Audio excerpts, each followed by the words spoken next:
ఆదిలాబాద్ లో కీలక నేతల ఆకర్షకు మంత్రి త్రిముఖ వ్యూహమే కారణమని జోర్గా టాక్ నడుస్తోంది. మంత్రి అధికారాన్ని అడ్డం పెట్టుకుని బీఆర్ఎస్ నేతలకు గాలం వేస్తున్నారని మాజీ మంత్రి రుసరుసలాడుతున్నారు. ఆకర్ష్ రాజకీయాలకు గులాబీ పార్టీయే శ్రీకారం చుట్టిందని మంత్రి విరుచుకుపడుతున్నారు.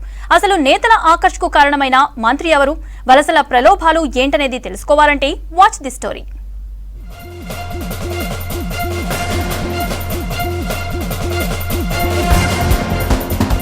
కాంగ్రెస్ పార్టీలోకి బీఆర్ఎస్ ముఖ్య నేతల ఆకర్షకు మంత్రి సీతక్క అధికార భరోసానే కారణమైందని కార్యకర్తల్లో చర్చ జరుగుతోంది. ఉమ్మడి ఆదిలాబాద్ జిల్లాలో కాంగ్రెస్ పార్టీలోకి బీఆర్ఎస్ లీడర్లకు ముచ్చటగా 3 హామీలు ఇచ్చారు.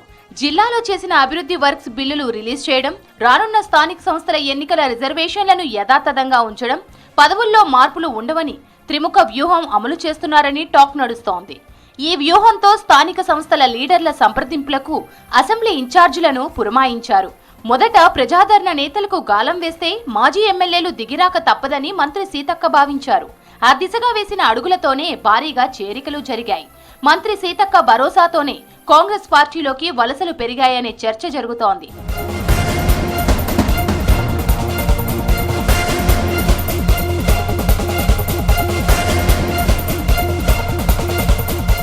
ఆదిలాబాద్ జిల్లాలో 2004 వరకు కాంగ్రెస్ పార్టీ పటిష్టమైన స్థానంలో ఉంది. తెలంగాణ ఉద్యమంలో కాంగ్రెస్ పార్టీకి సీనియర్లు దూరమయ్యారు. లోక్సభ ఎన్నికల ముందు కాంగ్రెస్ నేతలను గర్ వాపసీతో హస్తం బలోపేతానికి మంత్రి సీతక్క వ్యూహం సిద్ధం చేశారు. పాత కాపులతో పాటు ప్రాబల్యం ఉన్న బీసీ నేతల చేరికలకు ముహూర్తం ఖరారు చేశారు. ఎంపీ సెగ్మెంట్లో 6 లక్షల బీసీ సామాజిక వర్గం ఓటర్లు ఉన్నారు. ఈ నేపథ్యంలో బీసీ కీలక నేతల చేరికలతో హస్తం పట్టు సాధిస్తుందని మంత్రి సీతక్క భావించారు. లోక్సభ ఎన్నికల ప్రచారం తీవ్ర స్థాయికి చేరిన టైంలో హస్తం పార్టీలో మలిదశ చేరికలకు రంగం సిద్ధం చేశారు. జిల్లాలో కాంగ్రెస్ ను బలోపేతం చేసేందుకు సీఎం రేవంత్ రెడ్డి కార్యాచరణలో భాగంగానే మంత్రి సీతక్కను జిల్లా ఇన్ఛార్జి మంత్రిగా బాధ్యతలు ఇచ్చారు. కీలక నాయకులను పార్టీలోకి తీసుకురావడంలో మంత్రి సీతక్క సామధాన దండోపాయాలే కారణమని విపక్షాల నాయకులు భావిస్తున్నారు.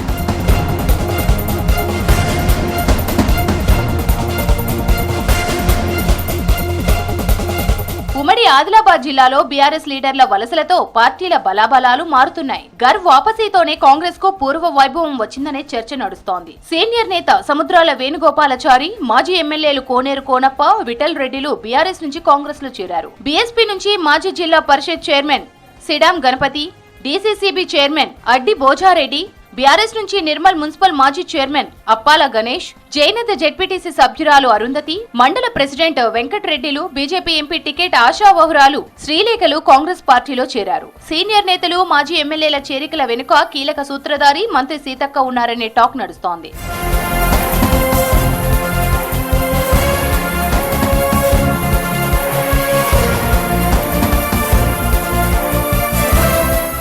సర్కార్ సంక్షేమ పథకాలతోనే కాంగ్రెస్ పార్టీలో చేరుతున్నారని మంత్రి సీతక్క సంకేతాలు పంపిస్తున్నారు.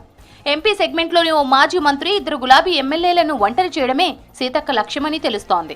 మరోవైపు మాజీ ఎమ్మెల్యేలు, కీలక సామాజిక వర్గ నేతల ఆకర్షతో హస్తం పార్టీ బలోపేతమవుతోంది. ఎంపీ స్థానాన్ని కాంగ్రెస్ పార్టీ చేజిక్కించుకునేందుకు మంత్రి సీతక్క పావులు కదుపుతున్నారు. బీఆర్ఎస్ నాయకులను ఆదిలాబాద్ జిల్లా ఇన్ఛార్జిగా ఉన్న మంత్రి సీతక్క ప్రలోభాలకు గురి చేస్తున్నారంటూ మాజీ మంత్రి జోగు రామన్న ఆరోపణలు చేస్తున్నారు. కాంగ్రెస్ లోకి వలసలతో బీఆర్ఎస్ ఉనికి ప్రశ్నార్థకంగా మారిందని, మాజీ మంత్రి జోగు రామన్న పరేషాన్లో ఉన్నారని మంత్రి సీతక్క చురకలు అంటిస్తున్నారు. త్రిముఖ వ్యూహంతో కీలక నేతల వలసలతో ఆదిలాబాద్ ఎంపీ స్థానాన్ని హస్తగతం చేసుకునేందుకు మంత్రి సీతక్క ఒంటరి పోరు సాగిస్తున్నారు. గర్ వాపసీలో భాగంగా కాంగ్రెస్ నుంచి గతంలో వెళ్లిన వారిని తిరిగి హస్తంగూటికి చేర్చి జిల్లాలో కాంగ్రెస్ ను బలోపేతం చేస్తున్నారు మంత్రి సీతక్క.